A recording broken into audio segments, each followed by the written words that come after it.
നമ്മളിന്ന് സംസാരിക്കുന്ന സുപ്രീം കോടതി ഏതാനും ദിവസങ്ങൾക്ക് മുമ്പ് പുറപ്പെടുവിച്ച വളരെ സുപ്രധാനമായ ഒരു ഉത്തരവിനെ കുറിച്ചാണ്.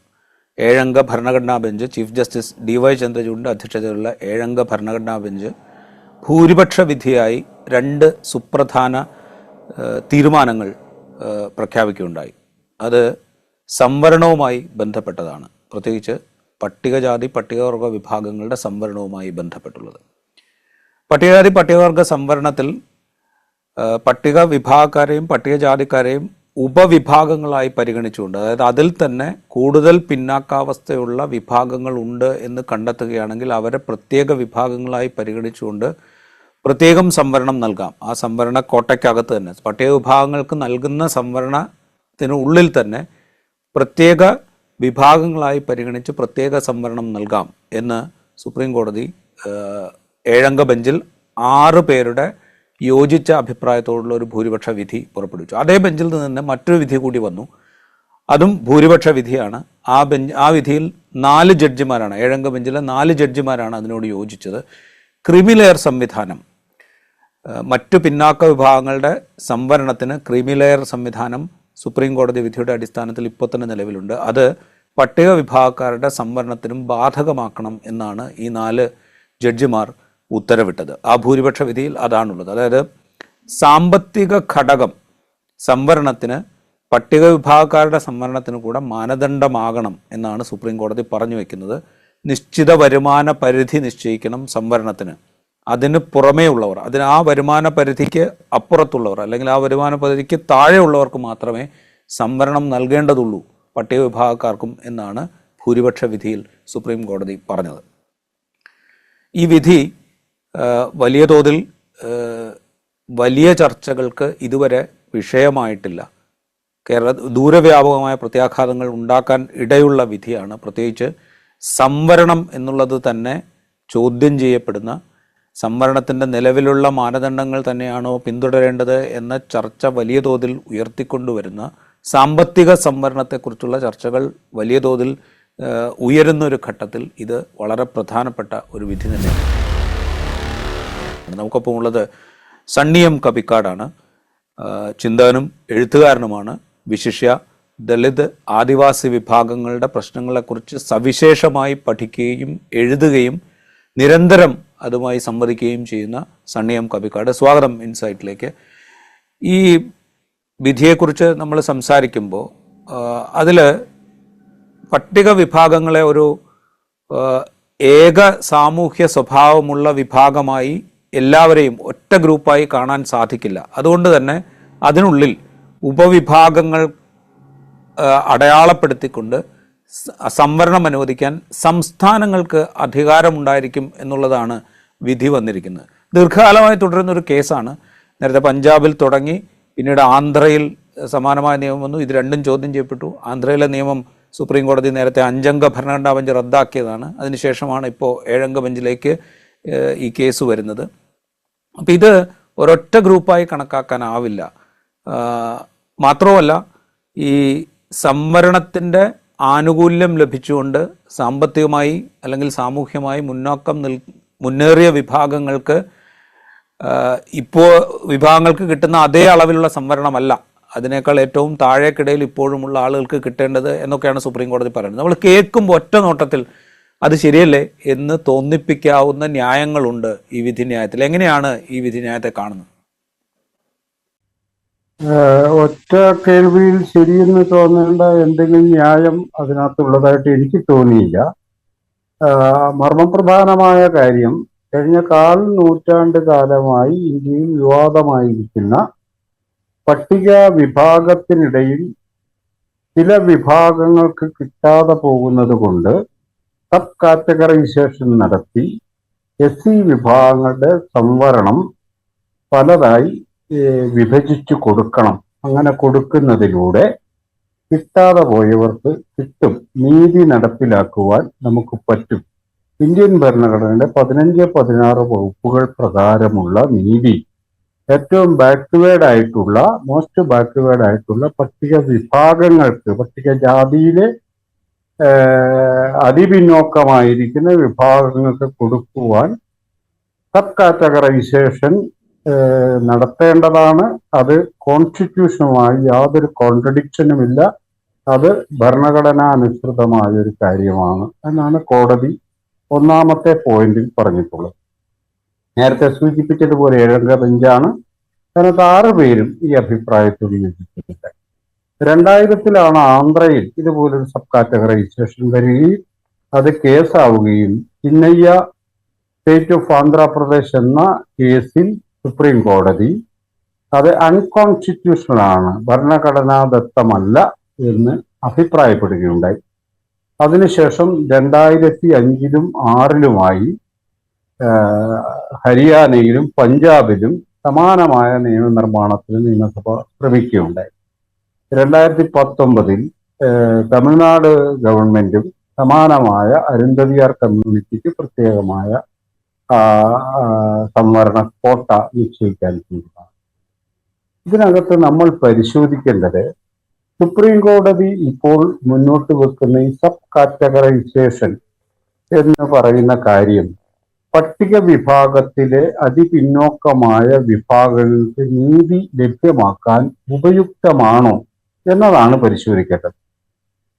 ഇന്ത്യയിലെ പട്ടിക വിഭാഗങ്ങളിൽ എല്ലാവർക്കും തുല്യമായി സംവരണാവകാശം ലഭിക്കുന്നുണ്ട് എന്ന യാതൊരു ധാരണയുമുള്ള ഒരാളല്ല ഞാൻ.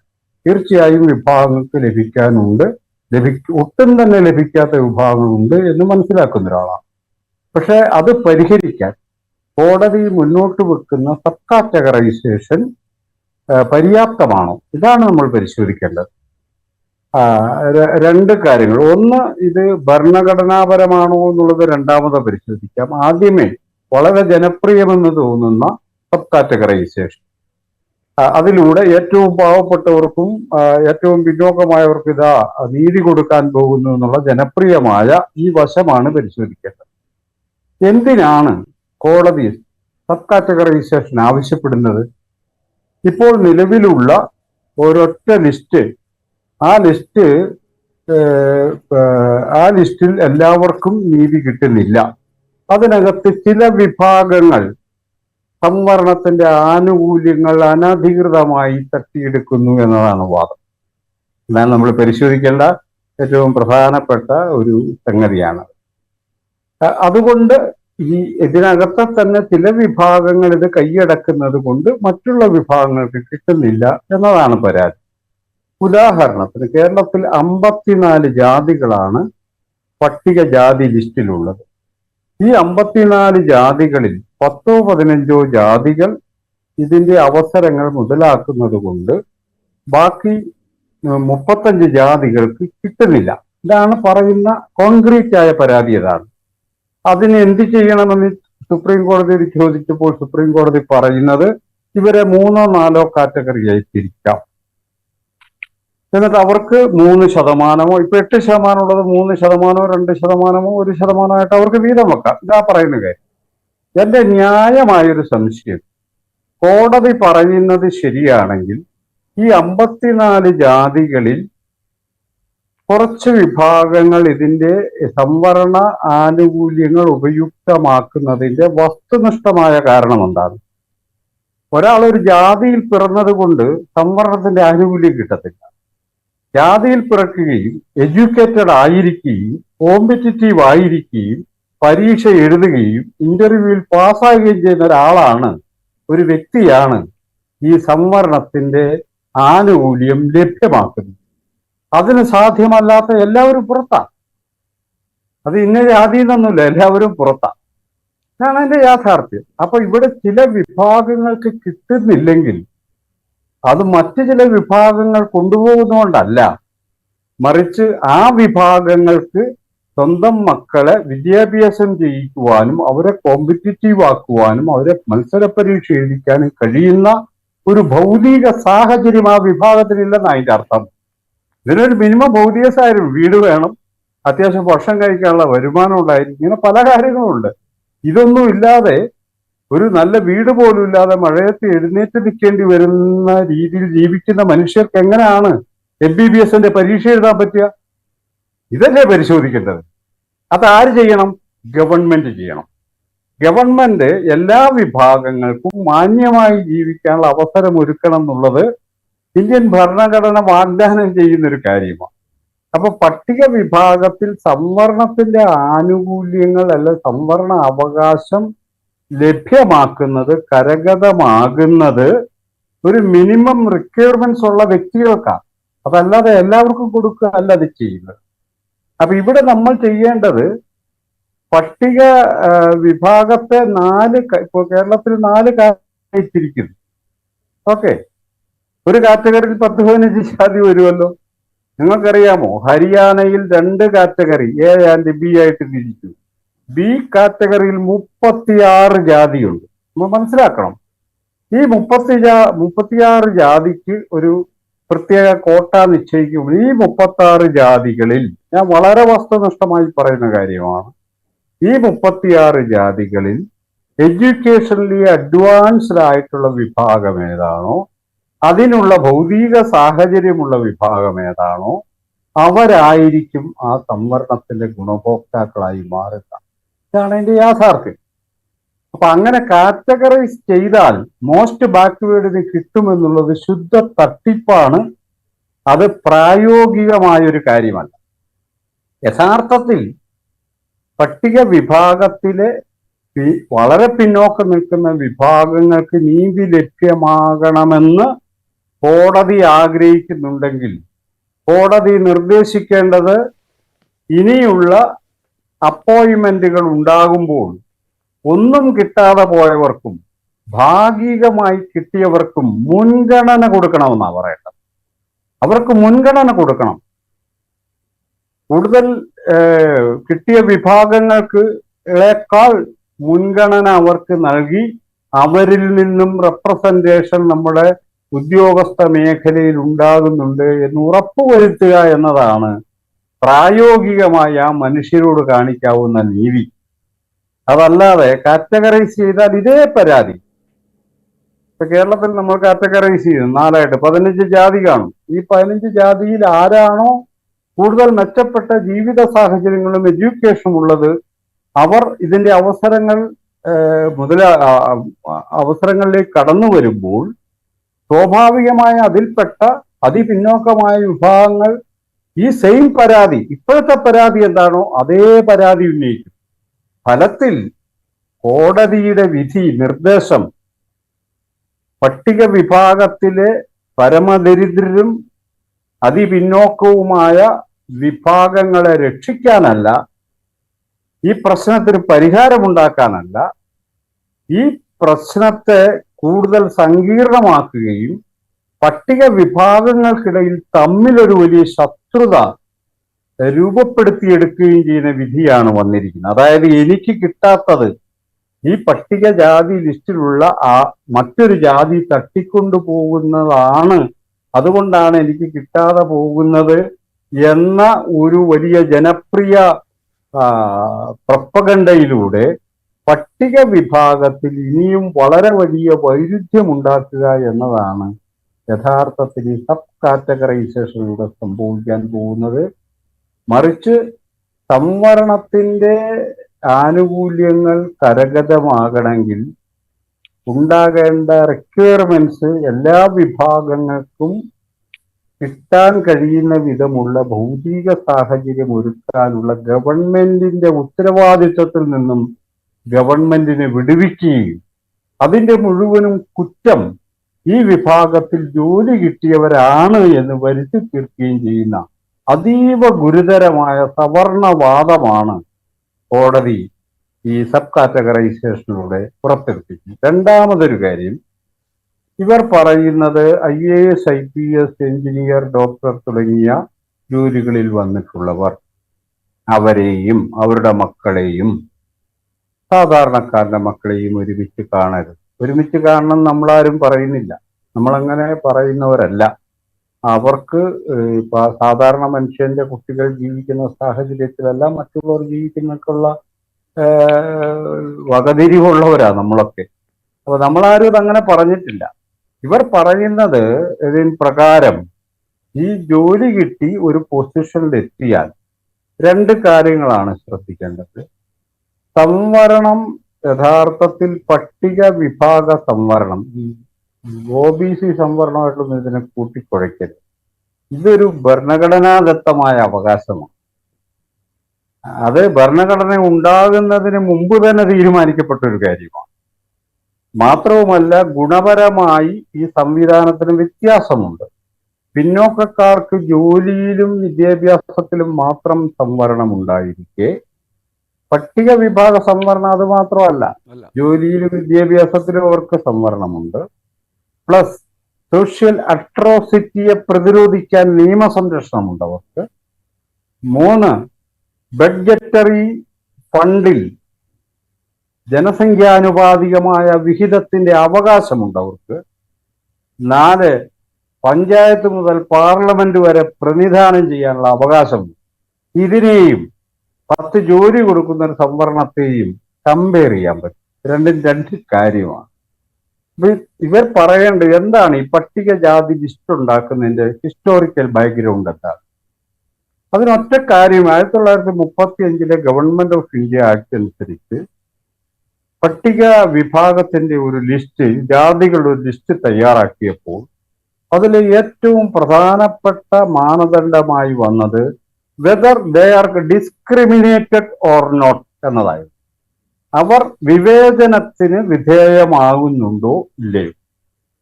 വിവേചനത്തിന് വിധേയമാകുന്നുണ്ടെങ്കിൽ അവരെ നമ്മൾ വിവേചനമാണ് ഇതിന്റെ പ്രധാനപ്പെട്ട മാനദണ്ഡമായി പട്ടികജാതി ലിസ്റ്റിൽ പെടാനുള്ള മാനദണ്ഡമായി. അപ്പൊ കോടതി പറഞ്ഞ ഹോമോജീനിയസ് അല്ല, ഹെട്രോജീനിയസ് ആണ്. ഞാൻ ഈ കോടതിയോടൊന്ന് ചോദിക്കട്ടെ, നമ്മളല്ല ഇന്ത്യക്കാരാന്ന് പറഞ്ഞാൽ ഇവരെന്താ മനസ്സിലാക്കുന്നത്? നമ്മുടെ കണ്ണും മൂക്കും വരുമാനവും വീടും വിദ്യാഭ്യാസവും എല്ലാം ഒന്ന് തന്നെയാണെന്നാണോ മനസ്സിലാക്കുന്നത്? വാട്ട് ദെയർ മീൻ? അവരെന്താണ് അർത്ഥമാക്കുന്നത്?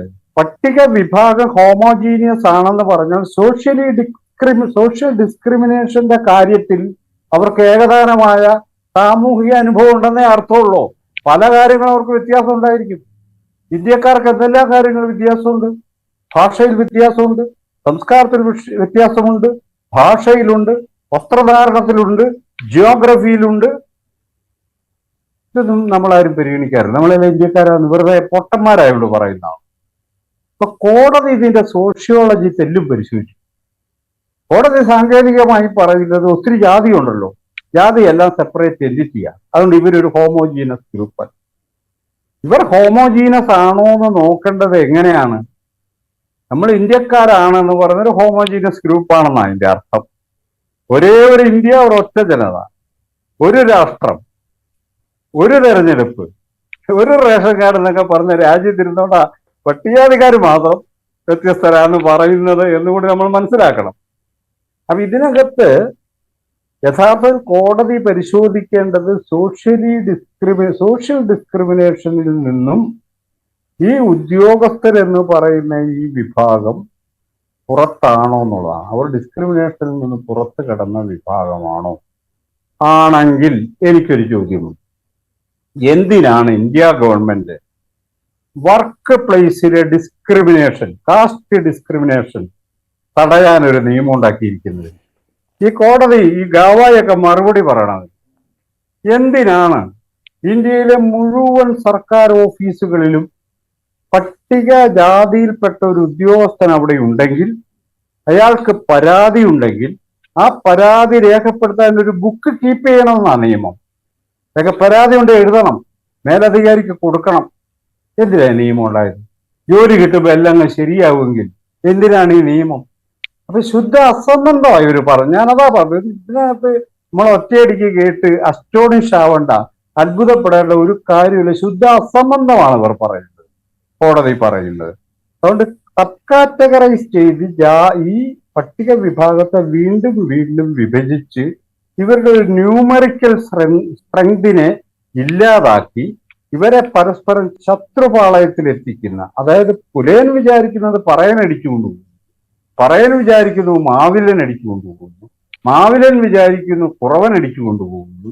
ഇങ്ങനെ പരസ്പര ശത്രുതയിലേക്ക് ഒരു ജനതയെ തള്ളിയിടേണ്ടതിന് പകരം കോടതി പരിശോധിക്കേണ്ടത് ഈ വിഭാഗത്തെ രീതി കിട്ടണമെങ്കിൽ, സംവരണത്തിന്റെ അവസരങ്ങൾ അവർക്ക് കിട്ടണമെങ്കിൽ അവർക്ക് പ്രയോറിറ്റി കൊടുക്കട്ടെ. സ്പെഷ്യൽ റിക്രൂട്ട്മെന്റ് ഇന്ത്യയിൽ നടപ്പിലുള്ള കാര്യം അതൊക്കെ. കിട്ടാതെ പോയ വിഭാഗങ്ങൾക്ക് ഗവൺമെന്റ് സർവീസിലേക്ക് കേരളത്തിൽ തന്നെ നടന്നിട്ടുണ്ടല്ലോ സ്പെഷ്യൽ റിക്രൂട്ട്മെന്റ്. എന്തുകൊണ്ട് നടത്തിക്കൂടാ?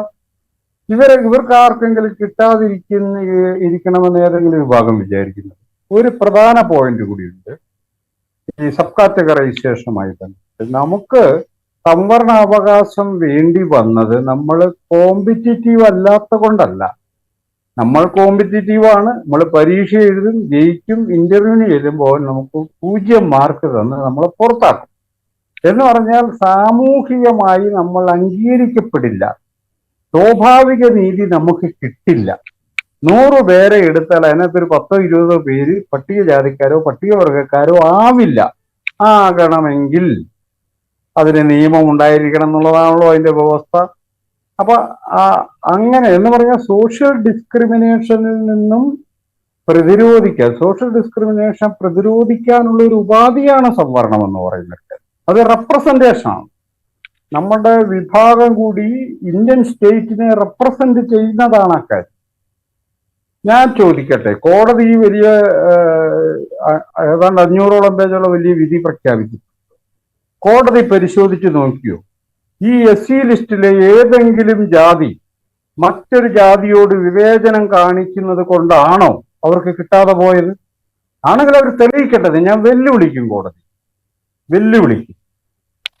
അപ്പോ ഈ പറയുന്ന ഞാൻ നേരത്തെ പറഞ്ഞതുപോലെ പഠിക്കുവാനും മുന്നോട്ട് പോകുവാനും അവസരമുണ്ടായ ചില വിഭാഗങ്ങൾക്ക് ജോലി അധികം അവർ ഈ അവസരം മുതലാക്കിയിട്ടുണ്ടെന്നുള്ള കാര്യത്തിൽ എനിക്ക് തർക്കമൊന്നുമില്ല. അവരും കൂടെ കോടതിയുടെ മുൻപാകെ ഈ ഫാക്ട്സ് ആൻഡ് ഫിഗേഴ്സ് ഒക്കെ കോടതിയുടെ മുൻപാകെ വന്നിട്ടുണ്ടാകും എന്നാണല്ലോ നമ്മൾ വിചാരിക്കുക. ഈ ഫാക്ട്സ് ആൻഡ് ഫിഗേഴ്സ് ഒക്കെ കോടതി വിശകലനം ചെയ്തിട്ടുണ്ടാവും എന്നൊക്കെയാണല്ലോ നമ്മൾ ധരിക്കുക. അതിൻ്റെ അടിസ്ഥാനത്തിലായിരിക്കും വിധി വന്നിട്ടുണ്ടാവുക എന്നൊക്കെയാണ് നമ്മളുടെ സങ്കല്പം. അങ്ങനെ ധരിക്കല്ല. അതല്ല ഞാൻ ചോദിക്കുന്നത്, ഈ സാമൂഹ്യ അവസ്ഥ എന്താണ്? രാജ്യത്തെ പട്ടിക വിഭാഗത്തിൽപ്പെടുന്ന അല്ലെങ്കിൽ പട്ടികജാതിയിൽപ്പെടുന്ന മനുഷ്യരുടെ സാമൂഹിക അവസ്ഥ എന്താണ്? അവർക്ക് കിട്ടുന്ന വിദ്യാഭ്യാസ അവസരങ്ങൾ എങ്ങനെയൊക്കെയാണ്? അവരേതൊക്കെ സാമൂഹ്യ സാഹചര്യങ്ങളിലാണ് ജീവിച്ചുകൊണ്ടിരിക്കുന്നത്? അവർക്കൊരു വിദ്യാഭ്യാസ സ്ഥാപനങ്ങളിലേക്ക് എത്താൻ പാകത്തിലുള്ള അടിസ്ഥാന സൗകര്യങ്ങൾ ഈ രാജ്യത്ത് ഇപ്പോഴും ഉണ്ടായിട്ടുണ്ടോ? ഇത്തരം അടിസ്ഥാനപരമായ ചോദ്യങ്ങളൊക്കെ ചോദിച്ചിട്ട് വേണമല്ലോ നമ്മൾ അവരെന്തുകൊണ്ട് അവർക്ക് ഈ അവസരങ്ങൾ കിട്ടിയില്ല, അല്ലെങ്കിൽ അവസരങ്ങൾ അനുവദിച്ച അവസരങ്ങൾ പോലും ഉപയോഗപ്പെടുത്താൻ എന്തുകൊണ്ട് അവർക്കായില്ല എന്നുള്ള ചോദ്യത്തിന് ഒരു ഉത്തരം കണ്ടെത്താനായിട്ട്. ഈ കോടതി വിധി മുഴുവനായിട്ട് ഞാൻ വായിച്ചിട്ടില്ല, പക്ഷേ അതിൻ്റെ അവിടെ ഇവിടെയൊക്കെ എൻ്റെ ഒബ്സർവേഷൻസും ഒക്കെ കണ്ടപ്പോൾ ഇത്തരം ചോദ്യങ്ങളിലൂടെയൊന്നും അത് കടന്നുപോയതായിട്ട് കാണുന്നില്ല. ഒരു തെളിവുമില്ല. കോടതി വിധിന്യായത്തിൽ ഒരു സ്ഥലത്തും ഡാറ്റ പ്രൊഡ്യൂസ് ചെയ്തിട്ട് ഇത് പാകക്കൂടി പറയുന്ന ഒരു കാര്യം, ആന്ധ്രാപ്രദേശ് ഗവൺമെന്റ് അന്ന് 2000 ഒരു കമ്മീഷൻ നിയോഗിക്കുകയും ആ കമ്മീഷൻ നടത്തിയ അന്വേഷണത്തിൽ നിന്നും മാലാമാടിക വിഭാഗങ്ങൾ തമ്മിൽ ഡിസ്പാരിറ്റി ഉണ്ടെന്ന് കണ്ടെത്തി. ഇത് മാത്രമാണ് ഒരു തെളിവായിട്ട് പറയുന്നൊരു കാര്യം. ഇന്ത്യയിലെ ഈ പട്ടിക വിഭാഗങ്ങളുടെയും ബാക്കിയുള്ള വിഭാഗങ്ങളുടെയും സാമൂഹിക സാമ്പത്തിക നിലയെ സംബന്ധിച്ച് 2012 ഒരു കാസ്റ്റ് സെൻസസ് എടുത്ത് അതിന്റെ രേഖ ഗവൺമെന്റ് കയ്യിലുണ്ട്. അത് ഇനിയും അവരത് പുറത്തു വിട്ടിട്ടില്ല. പുറത്തു വിട്ടാൽ ഈ മിത്തുകളെല്ലാം പൊളിയും ആണ് അതിന്റെ യാഥാർത്ഥ്യം. അത് ഞാൻ പറഞ്ഞു വന്നൊരു കാര്യം, ഈ സബ് കാറ്റഗറൈസേഷനിലൂടെ നമ്മളിലെ പട്ടിക വിഭാഗങ്ങളിലെ ഏറ്റവും പിന്നോക്കം നിൽക്കുന്ന അല്ലെ ഇനിയും കിട്ടാതെ പോയവർക്ക് കിട്ടുമെന്നുള്ളത് ഒരു തെറ്റായ സങ്കല്പമാണ്. അവർക്ക് കിട്ടണമെങ്കിൽ 2 വഴികളാണുള്ളത്. ഒന്ന്, ഗവൺമെന്റ് അവർക്ക് ആവശ്യമായ ഇൻഫ്രാസ്ട്രക്ചർ പ്രൊവൈഡ് ചെയ്യുക. 2, പട്ടിക വിഭാഗങ്ങൾ ഒറ്റക്കെട്ടായി നിന്നുകൊണ്ട് നമുക്കിടയിൽ കിട്ടാതെ പോയ വിഭാഗങ്ങൾക്ക് കിട്ടണം, അതിനൊരു മെക്കാനിസം ഗവൺമെന്റ് ഉണ്ടാക്കണം, അവർക്ക് പ്രയോറിറ്റി കൊടുത്ത് അവരിൽ നിന്നും പ്രാതിനിധ്യം ഗവൺമെന്റിൽ ഉണ്ടാവണം എന്നാവശ്യപ്പെടുന്ന വിധമുള്ള ഒരു കമ്മ്യൂണിറ്റി കോൺഷ്യസ്നസ് നമുക്കിടയിലും വർക്ക് ചെയ്യേണ്ടത്. അതല്ലാതെ ഇത് അങ്ങനെ തന്നെ നിന്നാ മതി എന്ന് പറയുന്നതിൽ യുക്തിയൊന്നുമില്ല. അവർക്കും കിട്ടണം, കിട്ടാതെ പോകരുത്. അക്കാര്യത്തിൽ നമുക്ക് നിർബന്ധ ബുദ്ധി വേണം. പക്ഷെ അതിന് ഈ സബ് കാറ്റഗറൈസേഷൻ അല്ല അത് പ്രശ്നത്തെ കൂടുതൽ സങ്കീർണമാക്കുകയുള്ളൂ. നമ്മളുടെ പ്രത്യേകിച്ച് പട്ടിക വിഭാഗത്തിന്റെ ഭാവിയെ ഇരുളടഞ്ഞതാക്കി മാറ്റുന്ന ഒരു കാര്യം. ഇത് ഭരണഘടനാപരമാണെന്നാണ് കോടതി പറഞ്ഞത്. ഈ ഇന്ത്യൻ ഭരണഘടന അനുസരിച്ച് പട്ടിക വിഭാഗത്തിനകത്ത് ഒരു ജാതിയെ ഉൾപ്പെടുത്തുവാനോ അല്ലെ നീക്കം ചെയ്യുവാനോ അത് നോട്ടിഫൈ ചെയ്യാനുള്ള അവകാശം ഇന്ത്യൻ പ്രസിഡന്റിനും പാർലമെന്റിനുമാണ്. ഇതാണ് നിയമം. ഇപ്പൊ ഇവര് കോടതി പറയുന്ന ഒരു കാര്യം, ഞങ്ങൾ പുതിയ ആരെയും ഉൾപ്പെടുത്തിയിട്ടില്ല, ആരെയും നീക്കം ചെയ്തിട്ടില്ല, പുതിയ സംവരണം ഏർപ്പെടുത്തിയിട്ടില്ല, അതുകൊണ്ട് ഉള്ളതെങ്ങനെ നീതിപൂർവകമായി ചെയ്യാമെന്നേ പറഞ്ഞിട്ടുള്ളൂ, അതുകൊണ്ട് അത് ഭരണഘടനയ്ക്കെതിരല്ലെന്നുള്ള വാദമാണ് അവർ പറയുന്നത്. അതാണ് അവർ പറയുന്നൊരു വാദം. ഇതിനകത്തുള്ളൊരു സംഭവം, ഇത് പട്ടിക വിഭാഗ സംവരണം ഇന്ത്യയുടെ പ്രഥമ പൗരയിൽ നിക്ഷിപ്തമായിരിക്കുന്ന ഒരു കാര്യമാണ്. ഇന്ത്യൻ പാർലമെന്റിൽ നിക്ഷിപ്തമായൊരു കാര്യമാണ്. ഇത് പ്രാദേശിക ഗവൺമെന്റുകൾക്ക് തോന്നിവാസം ചെയ്യാനുള്ള ഒരു കാര്യമല്ലത്. പ്രാദേശിക ഗവൺമെന്റുകൾ പ്രവർത്തിക്കുന്നത് എങ്ങനെയാണെന്ന് നമുക്കറിയാം. അത് അവിടുത്തെ ഇപ്പൊ കേരളം പോലുള്ള സ്ഥലത്ത്, ഞാൻ പറയാതെ നിങ്ങൾക്കറിയാം, ഇവിടുത്തെ പ്രബല സാമുദായിക വിഭാഗങ്ങളാണ് കേരളം ഭരിക്കുന്നത്. അവരുടെ താല്പര്യം അനുസരിച്ചാണ് ഓരോ സ്ഥലത്തും അങ്ങനെയാണ് കാര്യങ്ങൾ നടക്കുന്നത്. ഇതിൽ നിന്ന് മാറി ഇതിനൊരു നിയമപരമായ പ്രൊട്ടക്ഷൻ കിട്ടുവാനും അതിൽ അനാവശ്യമായ കൈകടത്തലുകൾ നടത്താതിരിക്കാൻ വേണ്ടിയിട്ടാണ് ഇത് പാർലമെന്റിന്റെ അവകാശമായിരിക്കുന്നത്. പാർലമെന്റ് ഒരു പക്ഷെ തിരുത്തിയേക്കാം, അത് വേറൊരു കാര്യമാണ്.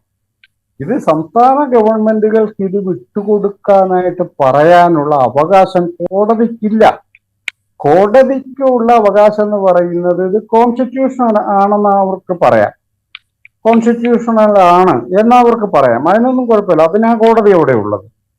പക്ഷെ ഇതിന് ഈ സ്റ്റേറ്റ് ഗവൺമെന്റ് നിയമം പാസ്സാക്കിക്കോണം, കണക്കെടുത്തോണം എന്ന് പറയാനുള്ള അവകാശം എന്ത് അവകാശമാണ് കോടതിക്കുള്ളത്? അതിന് കോടതി പറഞ്ഞ ആർട്ടിക്കിൾ 341 അനുസരിച്ച് പ്രസിഡന്റാണ് ഇത് നിശ്ചയിക്കുന്നത്. അത് ശരിയാണ്. അപ്പോൾ ഏതൊക്കെ വിഭാഗങ്ങളെയാണ് അതിൽ ഉൾപ്പെടുത്തേണ്ടത് എന്നുള്ള കാര്യമാണ് പ്രസിഡന്റ് നിശ്ചയിക്കുന്നത്. ആ ഉൾപ്പെടുത്തിയ വിഭാഗങ്ങളിൽ എങ്ങനെയൊക്കെ വേണം എന്ന് തീരുമാനിക്കാൻ സ്റ്റേറ്റുകൾക്ക് അവകാശമുണ്ട് എന്നുള്ളതാണ് അവരുടെ വ്യാഖ്യാനം. അതിനാണ് ഞാൻ ആദ്യം മറുപടി പറഞ്ഞത്. ഓക്കെ, അത് അവർ തീരുമാനിച്ചു. പക്ഷെ കോടതി നിർദ്ദേശിക്കുന്ന സബ് കാറ്റഗറൈസേഷൻ ഈ നീതി ഉറപ്പ് ചെയ്യാൻ അപര്യാപ്തമാണെന്ന് നമ്മൾ പറയുന്നത്. ഇവര് സ്പെഷ്യൽ റിക്രൂട്ട്മെന്റ് നടത്തട്ടെ, പ്രയോറിറ്റി കൊടുക്കട്ടെ.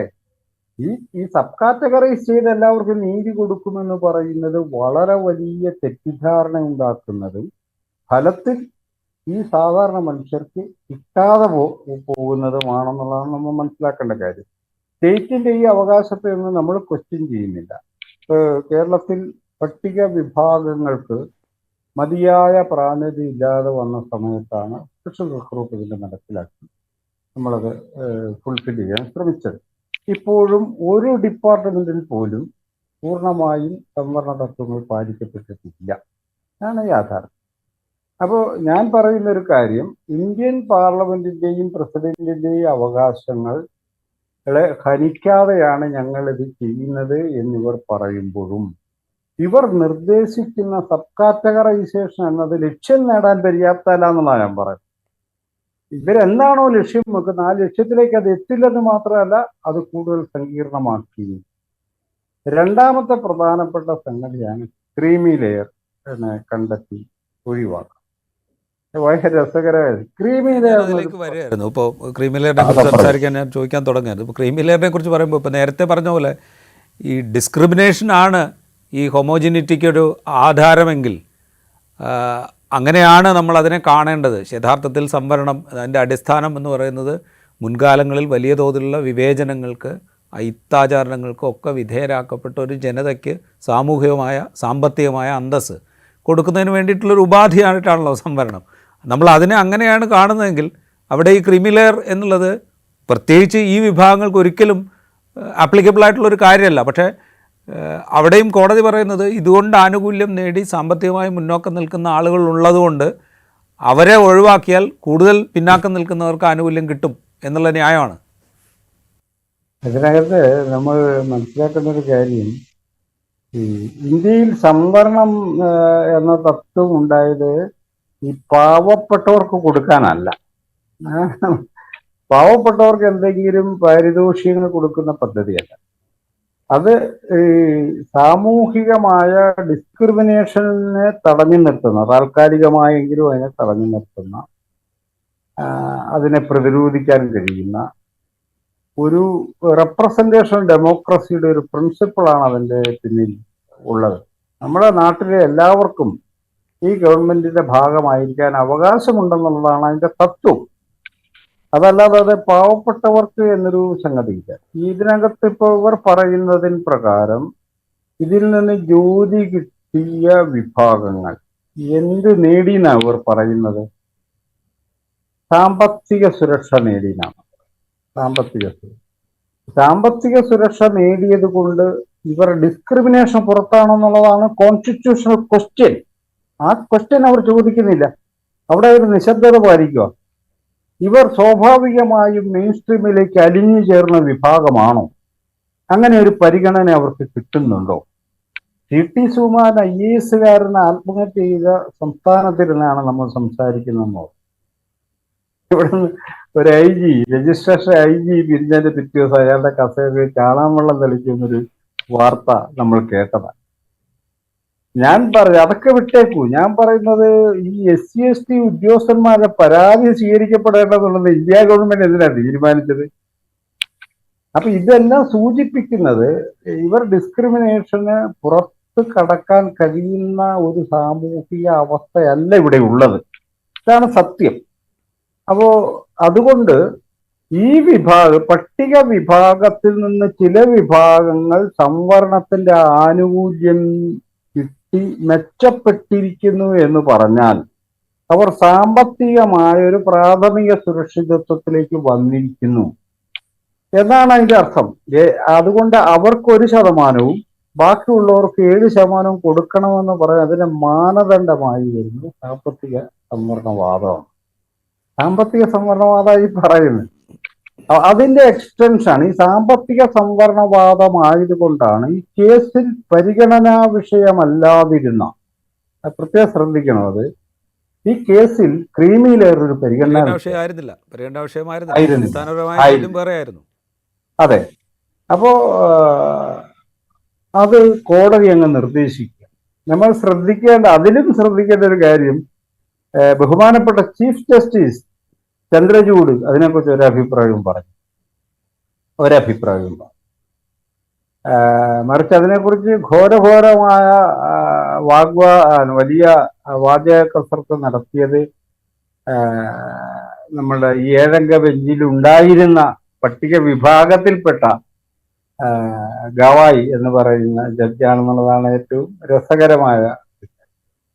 ഇവിടെ നമ്മൾ രണ്ടാമത്തെ കേസ് കുറച്ച് സീരിയസ് ആയിട്ടില്ല. കാരണം ഒറ്റ നോട്ടത്തിൽ ഒറ്റ കേൾവിയിൽ ആൾക്കാർക്ക് പെട്ടെന്ന് തോന്നുന്നൊരു കാര്യമാണ് അവരൊക്കെ മെച്ചപ്പെട്ടു, ഇനി അവരുള്ളത് കൊണ്ടാണ് ബാക്കിയുള്ളവർ കിട്ടാത്തത്, അവരെ പുറത്താക്കണം എന്നൊരു വ്യാപകമായൊരു പ്രചാരണം കൂടി ഇനി രൂപപ്പെടാൻ പോവാണ്. ഞാൻ പറയുന്നൊരു കാര്യം, യഥാർത്ഥത്തിൽ പട്ടിക വിഭാഗത്തിന്റെ ഈ വിധിയുമായി ബന്ധപ്പെട്ട് ഈ ക്രീമി ലെയറിനെ നിശ്ചയിക്കാനുള്ള മാനദണ്ഡം എന്ത് എന്ന് കോടതി വിധിയിൽ എവിടെയും പറയുന്നില്ല, ഒരു സ്ഥലത്തും പറയും. ഇവർ പറയണ്ടേ, ഇവര് ഇന്ത്യയിലെ പരമോന്നത കോടതി പറയണ്ടത് ഇന്ന മാനദണ്ഡം ഉപയോഗിച്ച് സർക്കാർ അത് ചെയ്യും എന്നും പറഞ്ഞു. ക്രീമി ലെയറിന് പുറത്താണ് അവരുടെ ആവശ്യം. അപ്പൊ അവർ പറയുന്ന എക്സാമ്പിൾസിന്റെ സൂചന വെച്ച് ഉദ്യോഗസ്ഥന്മാരെയാണ് അവർ ലക്ഷ്യം വെക്കുന്നത് എന്ന്. നമ്മൾ ക്രീമി ലെയർ എന്ന് പറയുന്നത് ഈ പണിയെടുക്കുമ്പോൾ കിട്ടുന്ന പൈസയല്ല ക്രീമി ലെയർ എന്ന് പറഞ്ഞാൽ. അത് ഒരു തെറ്റിദ്ധാരണയാണ്. ഇപ്പൊ ഉല്ലാസം അവിടെ ജോലി ചെയ്യുന്നു, നിങ്ങൾക്ക് ശമ്പളം, നിങ്ങൾ ജോലി ചെയ്താലും നിങ്ങൾക്ക് ഒരു പൈസ കിട്ടിയാൽ നിങ്ങൾ ജോലി ചെയ്താൽ നിങ്ങൾക്ക് പൈസ ഇല്ല. ഞാനൊരു സർക്കാർ ഓഫീസിലെ ജീവനക്കാരനാണെങ്കിൽ ഞാൻ ജോലിക്ക് ചെന്നാൽ എനിക്ക് പൈസ കിട്ടും, ജോലിക്ക് ചെന്നാൽ പൈസ കിട്ടും. അപ്പൊ നമ്മുടെ അധ്വാനത്തിന് കിട്ടുന്ന പൈസയല്ല നമ്മുടെ അസറ്റ് എന്ന് പറയുന്നത്.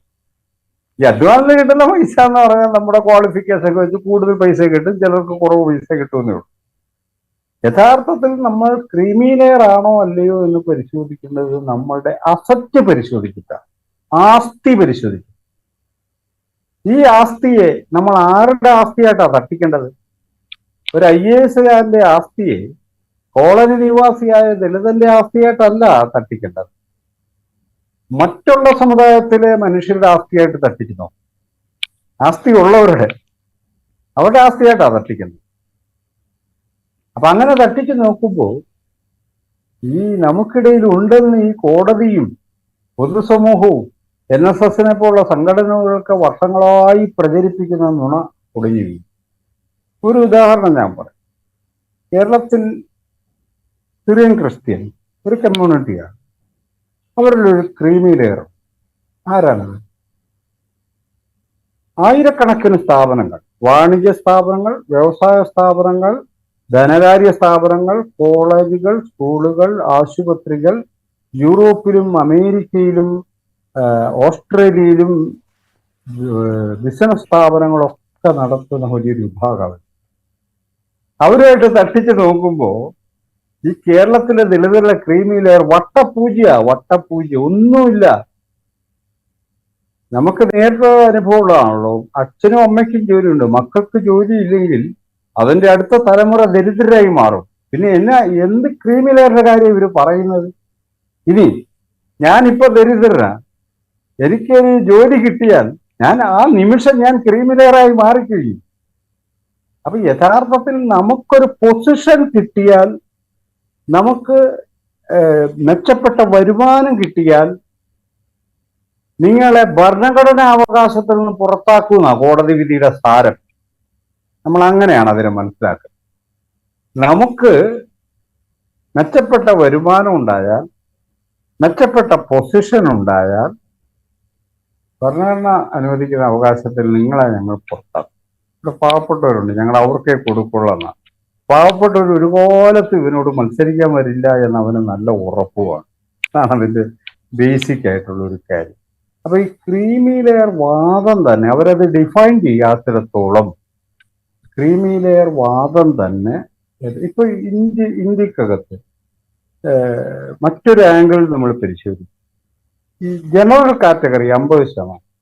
ഇപ്പൊ നമുക്കിടയിൽ എല്ലാവർക്കും കിട്ടുന്നില്ല എന്ന കാര്യം നമ്മൾ ചർച്ച ചെയ്ത് അവർക്ക് കൊടുക്കേണ്ടതാണെന്നുള്ള അഭിപ്രായം നമുക്കുള്ളത്. അതിന് കൃത്യമായൊരു മെക്കാനിസം കണ്ടുപിടിച്ച് അത് പ്രാക്ടീസ് ചെയ്യും. ഈ സെയിം പരാതി സവർണർക്കിടയിൽ ഉണ്ടെന്ന് എന്തുകൊണ്ടാണ് കോടതിക്ക് അത് കാണാൻ പറ്റാത്തത്? ഈ കേരളത്തിലെ സർക്കാർ ഉദ്യോഗ കൈവശം വെച്ചിരിക്കുന്ന സവർണ വിഭാഗങ്ങളിൽ എല്ലാവരും കൂടിയാണോ? അല്ലല്ലോ, അല്ലെന്നേ. സംഘടിത വിഭാഗങ്ങളായ സുറിയാനി ക്രിസ്ത്യാനികൾ നായന്മാരുമായി ഏറ്റവും കൂടുതൽ ഉദ്യോഗം കൈവശം വെച്ചിരിക്കുന്നത്. ഞാൻ അവരെ കുറ്റം പറയല, അവരാ സംഘടിതര്, അവരാണ് മോസ്റ്റ് അഡ്വാൻസ്ഡ്, അവരെ അത് അടിച്ചുകൊണ്ട് പോകുന്നത്. ഇതാ സത്യം. അപ്പൊ ഇത് അവിടെ ഇവർക്ക് ഒരു അസ്വസ്ഥതയില്ല, മറിച്ച് ഇവിടെയാണ് ഈ അസ്വസ്ഥത മുഴുവൻ കുമിഞ്ഞു പോകുന്നത്. ഇത് വളരെ വ്യക്തമായി ഈ ക്രീമി ലെയർ വാദം ഇത് ഇന്ദിരാ സാനി കേസിൽ. സണ്ണി, ഞാനൊരു കാര്യം കൂടെ ചോദിച്ചോട്ടെ. അവസാനമായിട്ടാണ് ഞാൻ ചോദിക്കുന്നത് ഒരു കാര്യം. അത് ഈ ക്രീമി ലെയറിൻ്റെ കാര്യം പറയുമ്പോൾ ഈ സബ് കാറ്റഗറൈസേഷനും ആ പ്രശ്നമുണ്ട്, ക്രീമി ലെയറിൻ്റെ കാര്യം പറയുമ്പോൾ പ്രത്യേകിച്ചുമുണ്ട്. ക്രീമി ലെയറിൻ്റെ കാര്യം പറയുമ്പോൾ നമ്മൾ ഈ പ്രാതിനിധ്യത്തെക്കുറിച്ചുകൂടി സംസാരിക്കേണ്ടി വരില്ലേ? കാരണം വെച്ച് കഴിഞ്ഞാൽ നമ്മുടെ അധികാര ഘടനയുടെ വിവിധ തലങ്ങളിൽ എത്രത്തോളം പ്രാതിനിധ്യമുണ്ട്, ഉദ്യോഗസ്ഥ തലങ്ങളിൽ എത്രത്തോളം പ്രാതിനിധ്യമുണ്ട്, ഉയർന്ന തലങ്ങളിൽ ഉയർന്ന ഉദ്യോഗസ്ഥ തലത്തിൽ എത്രത്തോളം പ്രാതിനിധ്യമുണ്ട്, ജനസംഖ്യാനുപാതികമായി അല്ലെങ്കിൽ സംവരണത്തിലൂടെ ലഭിക്കേണ്ട പ്രാതിനിധ്യം തന്നെ നമുക്ക് കിട്ടിയിട്ടുണ്ടോ ഇല്ലയോ എന്നുള്ളൊരു പ്രാഥമികമായ കണക്ക് വെച്ചിട്ട് വേണ്ടേ നമ്മൾ സത്യം പറഞ്ഞാൽ ഈ ക്രീമി ലെയറിനെ കുറിച്ച്. ക്രീമി ലെയർ എന്ന് പറയുന്ന ആശയം തന്നെ അസംബന്ധമായിരിക്കെ അതിനെക്കുറിച്ച് സംസാരിക്കണമെങ്കിൽ തന്നെ ഈ പ്രാതിനിധ്യത്തിൻ്റെ ഒരു കണക്ക് വച്ചിട്ട് വേണ്ടേ നമ്മൾ സംസാരിക്കാൻ. എന്നിട്ട് വേണമല്ലോ നമ്മൾ അവരെ ഒഴിവാക്കണോ വേണ്ടയോ എന്ന് തീരുമാനിക്കാൻ. അതുപോലും ഈ കോടതി വിധിയിൽ എവിടെയും ഞാൻ വായിച്ചിടത്തോളം ഞാൻ കണ്ടില്ല അതിൻ്റെ കണക്കുകളൊന്നും. അല്ല, അങ്ങനെ ഒരു കണക്കും പറഞ്ഞിട്ട് അതിനാൽ ഇതൊരു സങ്കല്പമാണ്, വർഷങ്ങളായിട്ടുള്ള ഒരു സങ്കല്പമാണ്. അതിനകത്തൊരു സംഗതി ക്രീമി ലെയറിനെ ഒഴിവാക്കണം എന്ന് പറയുന്നത് ഇത് ഇന്ത്യക്കകത്ത് ഈ ജോലി കരഗതമാക്കുന്ന എന്ന് പറഞ്ഞാൽ പ്രോമിനന്റ് ആയ ജോലികൾ, ഡിസിഷൻ മേക്കിംഗ് പവറുള്ള ജോലികൾ, സ്പെഷ്യലൈസ്ഡ് ജോലികൾ, ഇതൊക്കെ കരസ്ഥമാക്കാൻ ഇന്ത്യക്കകത്തൊരു സംവിധാനമുണ്ട്. പട്ടികജാതിക്കാർക്ക് വേറെ സംവിധാനമൊന്നുമില്ല. IAS എഴുതണമെങ്കിൽ ഇന്ത്യയിൽ എല്ലാ കുട്ടികളും പോകുന്ന IAS കോച്ചിങ് സെന്ററിൽ പോയി പഠിച്ച് പരീക്ഷ എഴുതി ജയിക്കുകയാണ് എല്ലാവരും ചെയ്യുന്നത്. പട്ടികജാതിക്കാരും അത് തന്നെ ചെയ്യേണ്ടി വരും. അങ്ങനെ ചെയ്യണമെങ്കിൽ അത് ഈ വിഭാഗത്തിൽ നിന്ന് അങ്ങനെ കുട്ടികളെ വിടാൻ പ്രാപ്തിയുള്ളവർക്ക് മാത്രമേ അങ്ങോട്ട് കുട്ടികളെ അയക്കാൻ പറ്റൂ. അവരെ ഞങ്ങൾ അനുവദിക്കില്ല എന്ന് പറയുന്നതിലൂടെ ആരും തന്നെ ഈ കോച്ചിങ് സെന്ററിലേക്ക് പോകില്ല. നിങ്ങൾക്കറിയാമോ, കേരളത്തിൽ സിവിൽ സർവീസ് കോച്ചിങ് സെന്റർ പട്ടികജാതിക്കാർക്ക് മാത്രം 1990 ആ കോച്ചിങ് സെന്റർ ആരംഭിച്ചത്. അതെ, 90 ആരംഭിച്ചത്. അതിന്റെ ആദ്യത്തെ ബാച്ചിൽ പരീക്ഷ ചെയ്ത ഒരാളാണ്. അതിപ്പോ ഇല്ല, നിലവിലില്ല. അപ്പൊ അവർ ഡിസല്യൂട്ട് ചെയ്തു, പൂർണ്ണമായും അത് ഇല്ലാതാക്കി. ഇപ്പൊ എല്ലാവർക്കും പഠിക്കാവുന്ന സ്ഥാപനമാക്കി മാറ്റി. അങ്ങനെ പല യുക്തികളാണ് അവർ പറയുന്നത്. അപ്പൊ ഇനിയിപ്പം മെഡിസിന് പഠിക്കുക എന്ന് പറയുമ്പം ബാക്കിയുള്ള വിഭാഗങ്ങൾ, സവർണ വിഭാഗങ്ങൾ ആരാണ് ഈ എഞ്ചിനീയറും ഡോക്ടേഴ്സും IAS ഒക്കെ ആയിട്ട് വരുന്നത്? അവിടുത്തെ കൂലിപ്പണിക്കാരാണോ? അല്ലല്ലോ. അതിനകത്ത് ഇവരെന്താ ഒരു അസ്വസ്ഥതയും പെടാത്തത്? അപ്പൊ ഇതിനൊക്കെ ഒരു മിനിമം സംവിധാനമുണ്ട്. ഈ സംവിധാനത്തിലേക്ക് കടന്നു ചെല്ലാൻ കഴിയുന്ന ഒരു വിഭാഗം പ്രാഥമികമായി നമുക്ക് രൂപപ്പെട്ടിട്ടുണ്ട്. അവരെ ഞങ്ങൾ ചവിട്ടിപ്പുറത്താക്കുമെന്ന് പറഞ്ഞാൽ ഡിസിഷൻ മേക്കിംഗ് നടത്തുന്ന ഒരു സ്ഥലത്തും നീ ഒന്നും വരേണ്ടതില്ല എന്ന സവർണ പ്രഖ്യാപനമാണത്. അത് വളരെ ആസൂത്രിതമാണ്. ഈ പറയുന്ന പ്രാതിനിധ്യ ജനാധിപത്യത്തെ പരിപൂർണമായി ഇല്ലാതാക്കുന്ന, നമ്മളൊക്കെ നിങ്ങൾക്കൊക്കെ ജോലി തരാം, നിങ്ങൾ പ്യൂൺമാരോ ടീച്ചേഴ്സോ കൂടി വന്ന ക്ലർക്കോ ഒക്കെ ആയിക്കോ, കളക്ടറോ എഞ്ചിനീയറോ ചീഫ് എഞ്ചിനീയറോ ഒന്നും ആകണ്ട എന്ന് തന്നെയാണ് ഈ പറയുന്നതിന്റെ അർത്ഥം. ഇത് നമ്മൾ കമ്മ്യൂണിറ്റി അങ്ങനെ തന്നെ അത് മനസ്സിലാക്കണം. ഇത് നമുക്കിടയിൽ കുറെ ആൾക്കാര് ജോലി അടിച്ചുകൊണ്ട് പോകുന്നതിന്റെ കാര്യമല്ലത്. ഈ രാഷ്ട്രം നമ്മുടേത് കൂടിയാണ്. അവിടെ എല്ലാ തലങ്ങളിലും എത്തിച്ചേരാനുള്ള അവകാശം നമുക്കുണ്ട്. എല്ലാ തലത്തിലും എത്തിച്ചേരാൻ കഴിയുന്ന വിവിധ ലെയറുകൾ നമ്മുടെ കമ്മ്യൂണിറ്റിയിലുണ്ട്. വിവിധ വിഭാഗങ്ങൾ നമ്മുടെ വിദ്യാഭ്യാസമുള്ളവരുണ്ട്, ഇല്ലാത്തവരുണ്ട്. പ്രാഥമികമായ സാമ്പത്തിക പ്രൊട്ടക്ഷൻ ഉള്ളവരുണ്ട്, ഇല്ലാത്തവരുണ്ട്.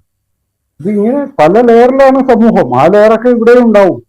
അത് ഇവര് തമ്മിലുള്ള ഒരു വലിയ ശത്രുതയ്ക്ക് കാരണമാകേണ്ടത്. അവസാനത്തെ ഒരു പോയിന്റ് കൂടി പറഞ്ഞാൽ അവസാനം, ഈ 1970-കളിൽ ആരംഭിക്കുന്ന ദളിത് മൂവ്മെന്റുകൾ അട്രോസിറ്റിക്കെതിരായിട്ടുള്ള വലിയ പ്രതിരോധ പ്രസ്ഥാനങ്ങളായി. 70-ലും 80-ലും വളരെ വലിയ അട്രോസിറ്റിക്കെതിരെ അഖിലേന്ത്യാ അടിസ്ഥാനത്തിലുള്ള വലിയ പ്രക്ഷോഭങ്ങൾ നടന്നു. അത് 2000 ഒക്കെ കടക്കുന്നതോടെ രണ്ട് തരത്തിലുള്ള സുപ്രധാനമായ മാറ്റങ്ങൾ വന്നു. 2000-ന് മുമ്പ് ഡോക്ടർ BR അംബേദ്കർ ഏതാണ്ട് ഏറെക്കുറെ ദളിതരുടെ മാത്രം ഒരു മിശിഹ എന്ന നിലക്ക് പൊതുസമൂഹം നോക്കിക്കണ്ട ഡോക്ടർ BR അംബേദ്കർ 2000-ന് ശേഷം എല്ലാവരും ശ്രദ്ധിക്കുന്ന, എല്ലാവരും വായിക്കുന്ന, എല്ലാവരും ഐക്യനായി കാണുന്ന പുതിയ സാമൂഹിക രാഷ്ട്രീയ പ്രശ്നങ്ങൾക്ക് പരിഹാരം നിർദ്ദേശിക്കുന്ന ഒരു പൊളിറ്റിക്കൽ തിങ്കറായി അംബേദ്കർ ലോക അടിസ്ഥാനത്തിൽ തന്നെ മാറ്റപ്പെട്ടു. ഇന്ത്യയിലും അത് പ്രതിഫലിക്കുന്നുണ്ട്. ജയ് ഭീം എന്നൊക്കെ പറയുന്നത് ദളിതർ മാത്രമല്ല, ഈ പ്രോഗ്രസീവായ കുട്ടികളൊക്കെ യൂണിവേഴ്സിറ്റികളിലൊക്കെ നിരന്തരം കേൾക്കുന്നതാണ് ജയ് ഭീം വിളികൾ. രണ്ടാമത്തെ ഏറ്റവും പ്രധാനപ്പെട്ട മാറ്റം ഈ അട്രോസിറ്റിക്കെതിരെയുള്ള പ്രതിരോധത്തോടൊപ്പം തന്നെ ഇന്ത്യൻ ദേശരാഷ്ട്രത്തിന്റെ സമ്പദ് വ്യവസ്ഥയിൽ ഒരു പങ്കുമില്ലാത്തൊരു വിഭാഗമാണ് ഞങ്ങൾ എന്നൊരു തിരിച്ചറിവ് ഈ വിഭാഗത്തിനുണ്ടായിട്ടുണ്ട്. ഉദാഹരണത്തിന് ഭൂമിയിൽ ഏറ്റവും കുറവ് ഷെയറുള്ള ഒരു വിഭാഗമാണ് ഇന്ത്യയിലെ ദളിതർ. മൂലധനം, വാണിജ്യ മൂലധനം, വ്യവസായ മൂലധനം, ബാങ്കിങ് മൂലധനം, ഈ മൂലധനത്തിലൊന്നും വളരെ നാമമാത്രമായ പങ്ക് മാത്രമേ. അപ്പോൾ ഇന്നിപ്പോ ഇന്ത്യയിലെമ്പാടും നമ്മൾ ശ്രദ്ധിച്ചാൽ ചെറുതും വലുതുമായ അനേകായിരം സംരംഭകത്വത്തിനു വേണ്ടിയുള്ള പരിശ്രമങ്ങൾ ഈ വിഭാഗത്തിനിടയിൽ ഉണ്ടായി വരുന്നത്. ഇതിൽ സംഘടനയൊന്നുമില്ല. 3, 4, 5 പേർക്ക് കൂടി വ്യവസായ വ്യാപാര മേഖലകളിലേക്ക് കടക്കാനായിട്ടുള്ള വലിയ പരിശ്രമം കേരളത്തിലൊക്കെ നടക്കുന്നുണ്ട്. എനിക്ക് എത്രയോ ചെറു ഗ്രൂപ്പുകളെ അറിയാം. അപ്പൊ ഇത് ഇങ്ങനെ ഇവർക്ക് ജീവിതത്തെ മുന്നോട്ടെടുക്കാൻ വലിയ പരിശ്രമങ്ങൾ, ആ മുന്നോട്ടെടുക്കാനുള്ള പ്രധാനപ്പെട്ട അസറ്റുകളിൽ ഒന്ന് സാമ്പത്തികമാണെന്ന് മനസ്സിലാക്കിക്കൊണ്ടുള്ള അവരുടെ പരിശ്രമങ്ങൾ ശക്തിപ്പെടുന്ന ഒരു ഘട്ടത്തിലാണ് കോടതി ഇടപെടുന്നത്. എന്ന് പറഞ്ഞാൽ നിങ്ങൾ ഭൂമിയും മൂലധനവും ചോദിച്ച് സാമ്പത്തിക സുരക്ഷ പ്രാപിക്കാനാണ് ഉദ്ദേശിക്കുന്നെങ്കിൽ നിങ്ങളെ ഭരണഘടനാ അവകാശത്തിൽ ഞങ്ങൾ പുറത്താക്കുമെന്ന് പറയുന്നതിന്റെ ഒരു പ്രശ്നത്തിരിക്കും. നമ്മൾ എല്ലാ കാലത്തും പട്ടിണി പാവങ്ങളും കൂലിപ്പണിക്കാരും മാത്രമാണെങ്കിൽ ഭരണഘടനാ അവകാശം തരൂ എന്നാണ് ഈ പറയുന്നതിന്റെ രത്നച്ചുരുക്കം. അപ്പൊ നമുക്കിടയിലെ എല്ലാ മനുഷ്യർക്കും, കൂലിപ്പണിക്കാരാവട്ടെ പാവപ്പെട്ടവർ, അവർക്ക് അവിടെ നിന്നും ഉയർന്നു വരുന്ന കുട്ടികൾക്ക് അവസരങ്ങൾ ലഭ്യമാക്കുവാനുള്ള ഒരു മെക്കാനിസത്തിന് പകരം നമ്മളെ തമ്മിൽ രക്ഷിക്കാനും ദളിത് സമുദായത്തെ നെടുകയും കുറുകയും പുലർത്തുവാനും ക്രീമി ലെയർ എന്ന് പറയുന്ന ഒരു മിഥ്യ ഉണ്ടാക്കി ഈ ചെറുകിട ഉദ്യോഗസ്ഥന്മാർക്ക് എതിരെ യഥാർത്ഥ കേരളത്തിലെ ഉദ്യോഗസ്ഥന്മാരിൽ 99% പേരും ഒരു സാമാന്യം ഭേദപ്പെട്ട ഒരു വീട് നോക്കും, കൂടി വന്ന ഒരു വണ്ടിയും വാങ്ങുമായിരിക്കും. പിന്നെ ജീവിതത്തിലുടനീളം കടക്കാരനായിട്ടാണ് അവൻ മരിക്കുന്നത്. അതാണ് യാഥാർത്ഥ്യം. അപ്പോൾ ഇത്തരം മനുഷ്യരോടൊക്കെ വലിയ ശത്രുത ഉണ്ടാക്കിയെടുക്കുക, വളരെ കൃത്യമായി സാമ്പത്തിക സംവരണവാദം ദളിതർക്ക് കൂടി SC/ST സംവരണത്തിന് കൂടി ബാധകമാക്കുന്ന ഒരു വിധിയാണ് വന്നിരിക്കുന്നത്. എന്ത് വില കൊടുത്തും ഈ രണ്ട് നിർദ്ദേശത്തെയും കമ്മ്യൂണിറ്റി മാത്രമല്ല, നമ്മുടെ സമുദായം ഒറ്റക്കെട്ടായി എതിർക്കുക മാത്രമല്ല, ജനാധിപത്യത്തിലും നീതിയിലും വിശ്വസിക്കുന്നവർ ഈ രണ്ട് നിർദ്ദേശത്തെയും തള്ളിക്കളയുകയും ഞങ്ങളെന്തായാലും സുപ്രീം കോടതി റിവ്യൂ പെറ്റീഷനിൽ കക്ഷി ചേരാനായിട്ട് ദളിത് സമുദായങ്ങളിൽ തീരുമാനിച്ചിട്ടുണ്ട്. നമ്മൾ ചില പുതിയ കണക്കുകളാണ് അവിടെ വക്കീലുമായിട്ട് ചർച്ച ചെയ്തുകൊണ്ടിരിക്കുന്നത്. കണക്കുകൾ ഡേറ്റ വെച്ച് തന്നെ കോടതിയായിട്ടൊന്ന് അംഗീകരിക്കാൻ തന്നെയാണ് തീരുമാനം. ഓക്കെ, നമസ്കാരം. റൈറ്റ്. വളരെ നന്ദി ശ്രീ സണ്ണി കബിക്കാട് ഈ ഘട്ടത്തിൽ ഞങ്ങളോട് സംസാരിച്ചതിന്. സംവരണ അവകാശങ്ങളെ അട്ടിമറിക്കാൻ ഭരണകൂടങ്ങൾ നടത്തിയ ശ്രമങ്ങളെക്കുറിച്ച് നമ്മൾ മുൻകാലങ്ങളിലൊക്കെ കേട്ടിട്ടുണ്ട്. അതിനെയൊക്കെ തിരുത്തേണ്ടത് ഒരുപക്ഷെ പരമോന്നത കോടതികളാണ്. ആ കോടതികൾ തന്നെ ഭരണകൂടത്തിൻ്റെ ആഗ്രഹങ്ങൾക്കൊപ്പിച്ച് സംസാരിക്കുന്നുണ്ടോ എന്ന തോന്നലാണ് ഈ വിധിവാചകങ്ങൾ വായിക്കുമ്പോൾ ഉണ്ടാകുന്നത്. ഇൻസൈറ്റിൻ്റെ എപ്പിസോഡ് ഇവിടെ പൂർത്തിയാവുന്നു. മറ്റെപ്പിസോഡുമായി വീണ്ടും കാണാം.